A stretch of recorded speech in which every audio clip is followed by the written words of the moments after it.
right. So, real good weekend of boxing. Enjoyed my time in Phoenix. Shout out to the city of Phoenix for showing me love. Everybody showing me love. Shout out to the Espinosa camp and, the Valdez camp,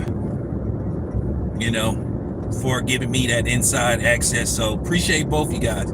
Thank you guys for giving me that inside access. Thank you to Team Valdez for making sure I got my interview. So shout out to Shaqy Foster and his team for making sure I got my interview. So, Phoenix, dope city, man. I really like Phoenix. Nice little city. Well, I ain't gonna say it's a nice little city. It's a cool city. It's one of my favorite places to go cover a fight. And shout out to Top Rank.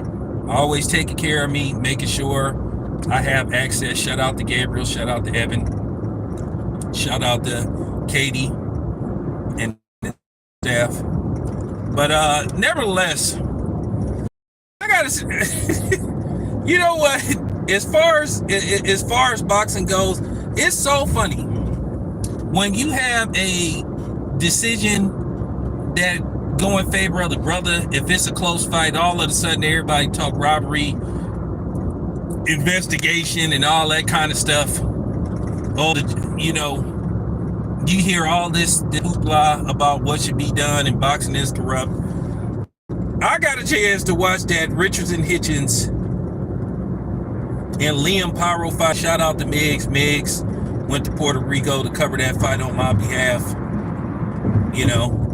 Part of my team. I gotta have a meeting with Miggs about something that we gotta figure out what we gonna do about a situation, and we gotta figure out what we gonna do. But I'll just put it to you this way. I have the footage, and that's all I'm gonna say. So we gonna figure out what we gonna do with this footage that we have, but we gotta talk about it. So we'll leave it at that. But nevertheless,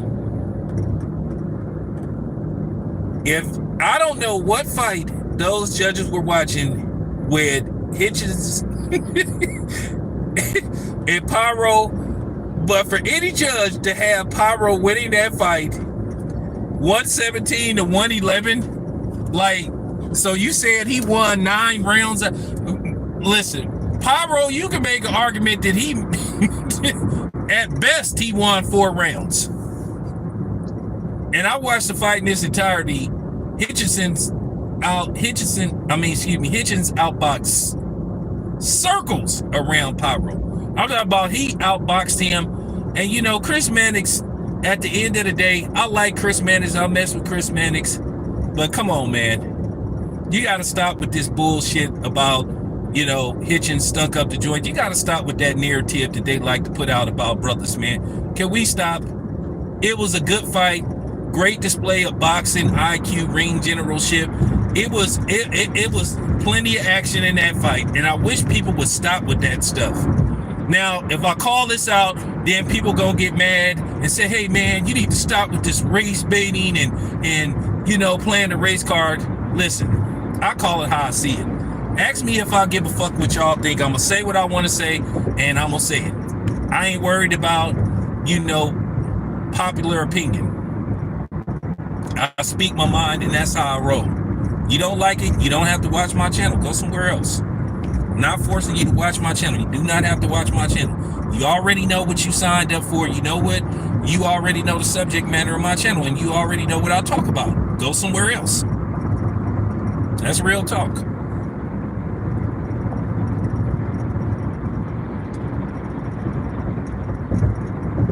So there you have it.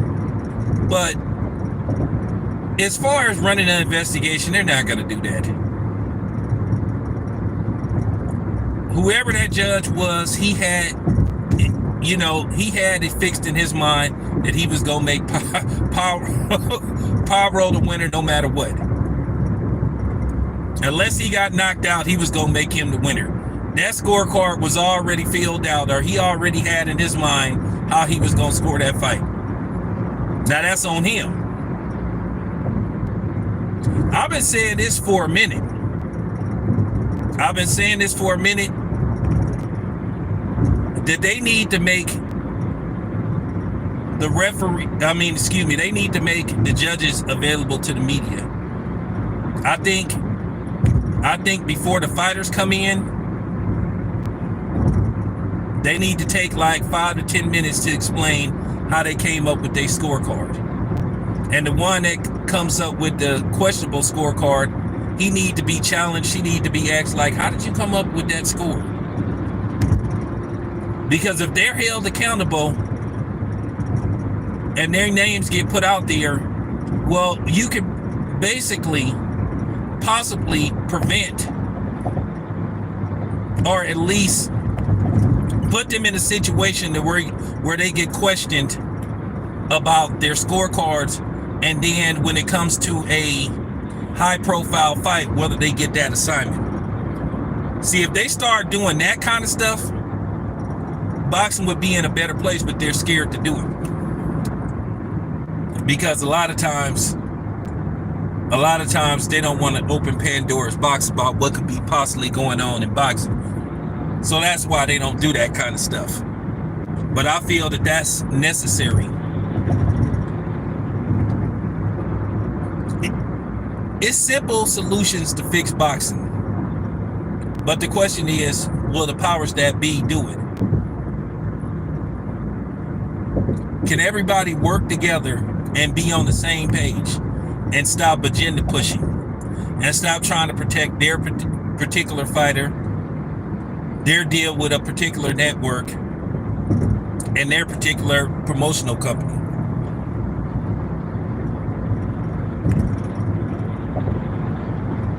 I don't think boxing has to fall by the waistline. It's just simple fixes they can do. And that's just the bottom line. But the question is, will they do it? But that 117, 111 for, like, man, come on, stop it, dude. Stop it.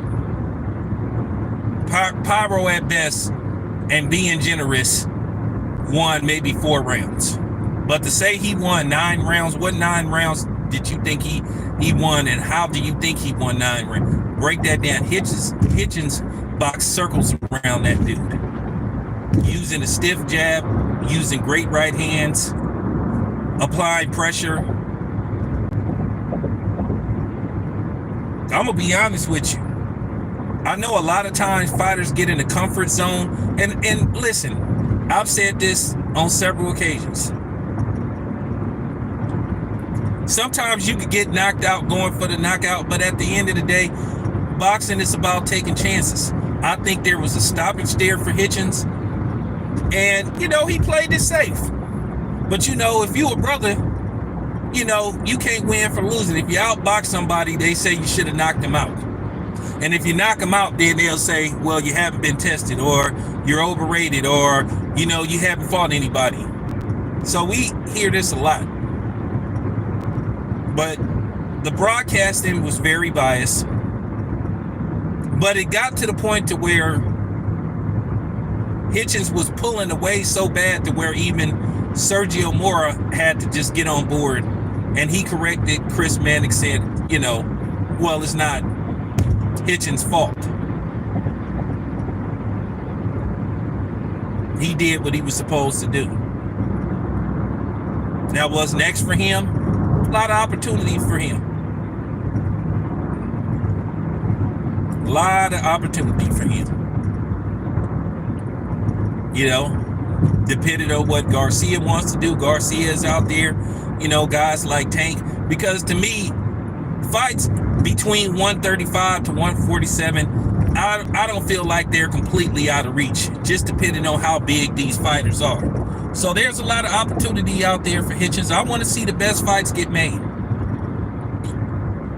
Marco Antonio Barrera said in that interview, he said these fighters got to stop worrying about losing. Because at the end of the day, we're not in the ring doing what they do. And I have respect for them. And I appreciate what they do. I may talk a lot of shit, but I've never professionally boxed in my life. I've had street fights where I didn't get paid, which is a little bit more dangerous, but at the end of the day, these dudes are still risking their life. They're risking their life, their well-being, to get in the ring and entertain us. But at the same time, they know what they signed up for. You are the paying customer. So if you're spending your hard-earned money, you want the best entertainment provided for you. So that's just real talk. All right, so let me talk about the fight in Phoenix. Real good card. Real good card. A creepy ending to, the co-main event with Esperanza and Ramirez. A lot of people were taken back by what happened with Ramirez, where he just abruptly just threw his hands up in defeat and just quit. And, I had talked to Espinosa. He doesn't speak English that well, but, he understood what I was saying. He kind of was a little bummed, and Manny Robles, they were kind of bummed about how the fight ended, because they wanted to really display his talent and they wanted him to basically earn that W.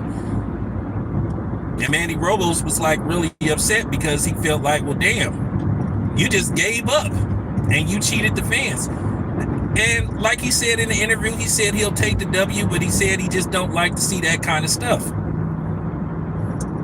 And, Espinosa was kind of bummed about it. And I just told him, hey, man, at the end of the day, don't worry about it. You did what you were supposed to do. The dude appeared to not be able to take pressure. And I didn't see any low blows. I didn't see any elbows. I just think the pressure that Espinosa wasn't starting to apply was eventually going to wear down on him. And he just basically said, you know what, forget it.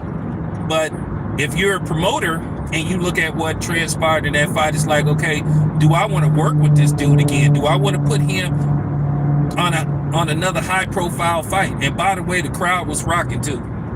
So you have to ask yourself that, do I want to do this again with this dude? Do I want to work with this guy again? So in the long run, that could possibly hurt Ramirez. I didn't see enough damage to his eye for him to just throw up his hands and say, all right, that's it, I quit. That was just weird. And then Delgado, after he won, he said, hey, I want to fight Devin Haney. So let's see what can happen. Now, I've seen the tweet Devin Haney said that basically he's having issues getting fights. I think for the most part, I think a lot of us understand what's going on, but that's the pros and cons of boxing. And it's a lot of hypocrisy that go on in boxing.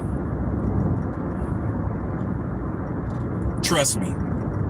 As a guy that has covered well over, I don't even know how many fights I've covered. I've covered so many fights, I've lost count. I can't even tell you how many fights. As a guy that's traveled all over the country to cover fights and talking to people behind the scenes, talking to people on the scenes, there's just a lot of politics that go on in boxing. A lot of favoritism, a lot of isms. Favoritism, placism, racism. It's a lot of isms when it pertains to boxing.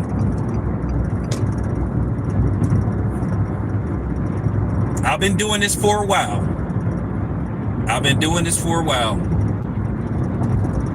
So I know what I'm talking about. I'm really learning the exterior of boxing, the ins and outs of boxing, from everything. There are going to be some things I can reveal to you dudes. Then there's going to be some things that, you got to proceed with caution.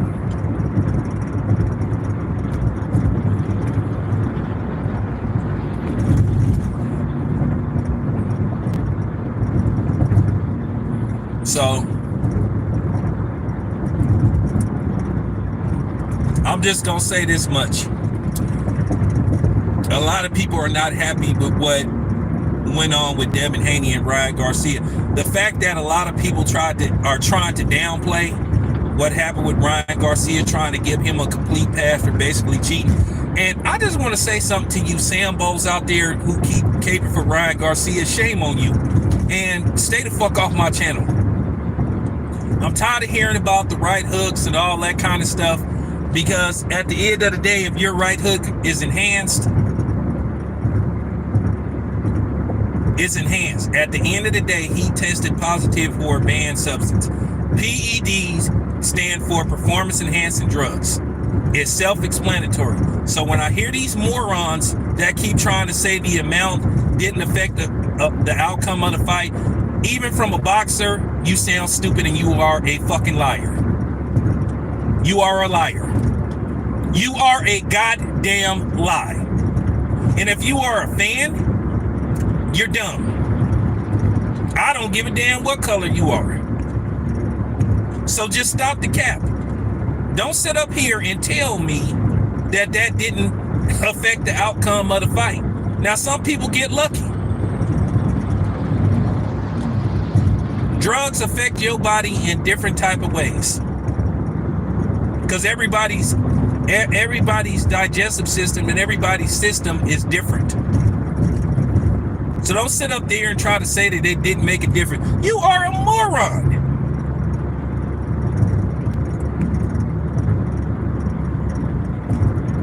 I think people are more mad because they had this hype machine around Ryan Garcia, because they basically felt that they could market him to a general audience because of, you know, the boy next door type of thing with Ryan Garcia. I think they were trying to make him the Mario Lopez of boxing.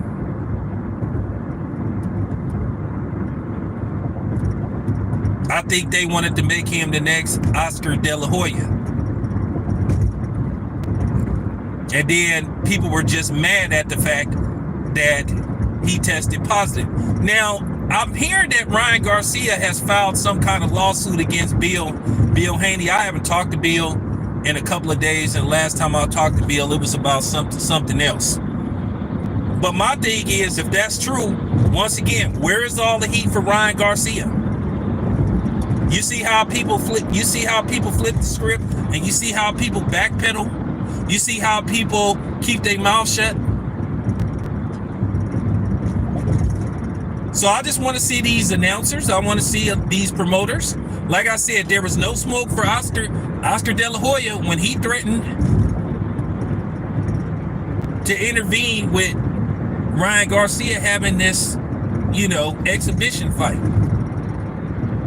Where was all that? Oh, that's weak. That's weak.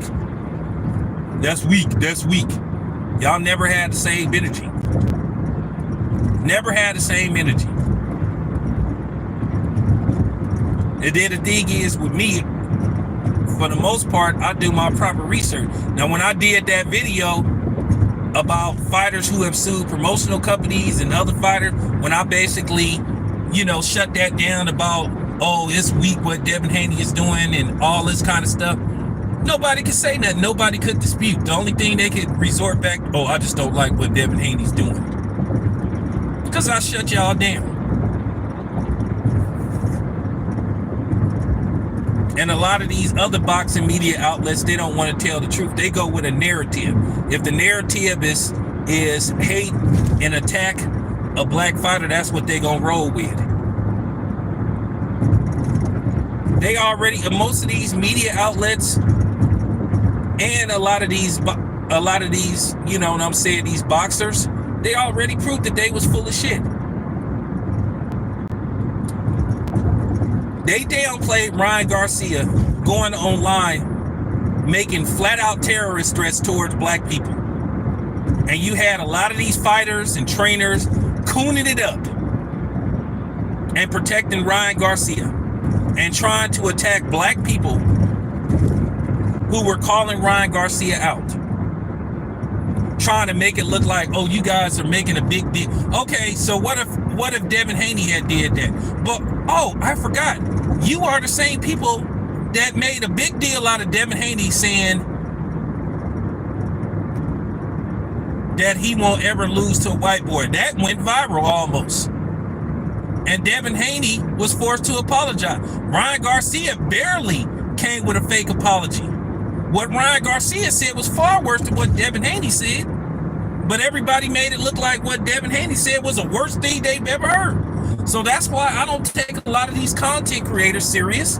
I don't take a lot of these fighters and trainers serious, because they all conspired against Devin Haney to protect Ryan Garcia, a non-black.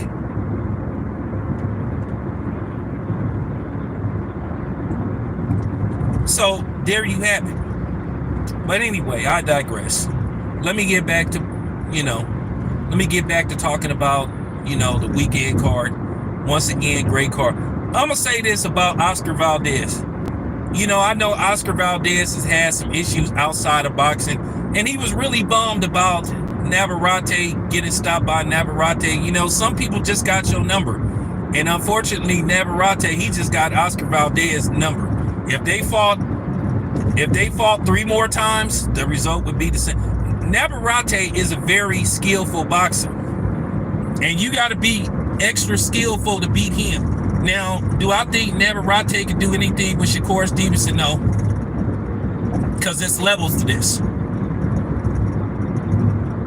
They knew not to put Navarrete in the ring with Shakur Stevenson, but Navarrete is a great boxer, and he's not going to be easy to beat. Because he have those long, slinky arms. His arms is very long. So he doesn't fight like Manny Pacquiao, but he has a Manny Pacquiao-like style where it's kind of hard. It's kind of hard to catch him. But just like Manny Pacquiao, it's a blueprint to beat everybody. I think you have to fight inside, fight within. You have to fight at close range. You have to get in between his punches, or get under his punches, or use angles. You have to hook him. And Oscar Valdez, when he was hitting them with the hooks, he was having success. But the thing is, Navarrete got a good chin. Did Valdez buzz him a couple of times? Yeah, he buzzed him, but I don't think he hurt him. It's a difference between getting buzzed and then getting hurt. So Navarrete and O'Shaquie Foster, that's going to be a hell of a fight. Both men going to have to make some adjustments to win that fight. But it's going to be a good fight.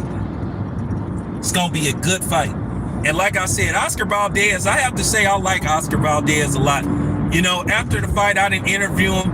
I told and I'm just going to tell you what I said to Oscar Valdez. He was bummed, and he was on his way, I guess, to the airport.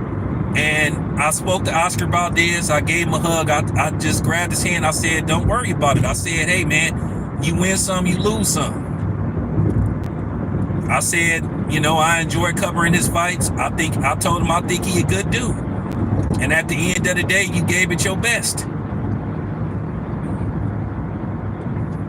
And he thanked me. And then, I said I'll see him the next time. I know Oscar Valdez is considering retirement, but I don't think he should retire.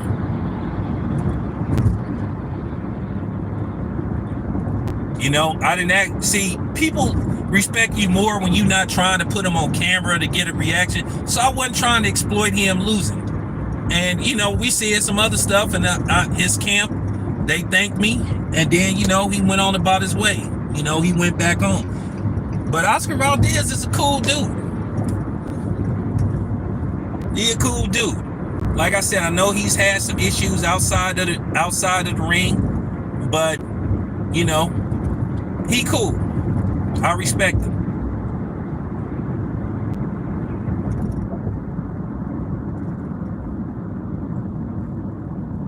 Excuse me, guys. Making sure this truck don't get in the same lane as me, because with a car, you challenge the truck, you're gonna lose every time. But no, like I said before, I wish the best for Team Valdez. And I'm gonna say this about Eddie Reynoso, which a lot of people behind the scenes was saying this, and I guess a lot of people don't have the guts to say this. There were a lot of people questioning Eddie Reynoso. Quite a few. Questioning Eddie Reynoso as basically a coach and a trainer. Because, I had a couple of Spanish dudes that were sitting right next to me, and they were talking to me, and they were just saying, you know, I don't like, you know, they could read Eddie Reynoso's lips, and they could hear, and where I was sitting, you could hear him saying some stuff, and they were saying, man, he's not giving this dude good advice. And I'm talking to the dude, and I'm watching the fight as it progressed. The funny thing is, if you watch the fight, there were rounds that Oscar Valdez looked like he was going to take.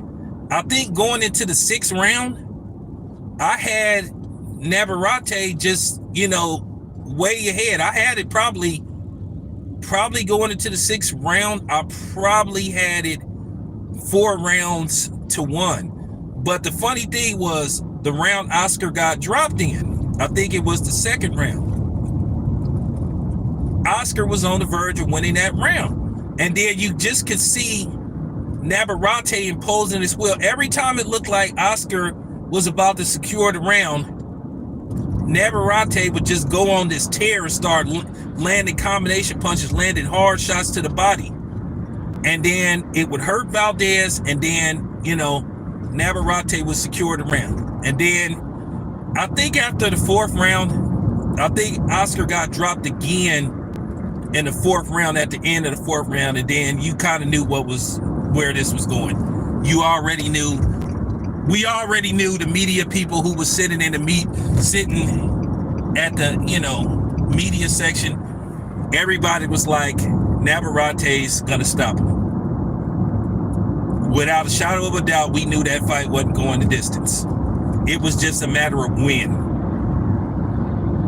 I was thinking to myself, by the end of the 4th round, I was thinking this fight probably not going past 8 rounds. And I was being generous. And you just started to see Oscar breaking down from those shots, those body shots, those counters, those combination punches. So you kind of knew what was coming, so you just was like, okay, well, here we go. So when the stoppage happened, I wasn't surprised.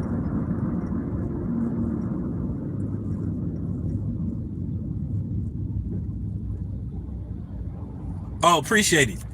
Well, you know, I'm different from everybody. So when I saw him get dropped in the 4th, I think it was the end of the 4th. Like I said, we knew what was coming. Everybody in the media section was talking to each other. We knew it was coming. There's just some fights you just know it's coming and it's gonna happen.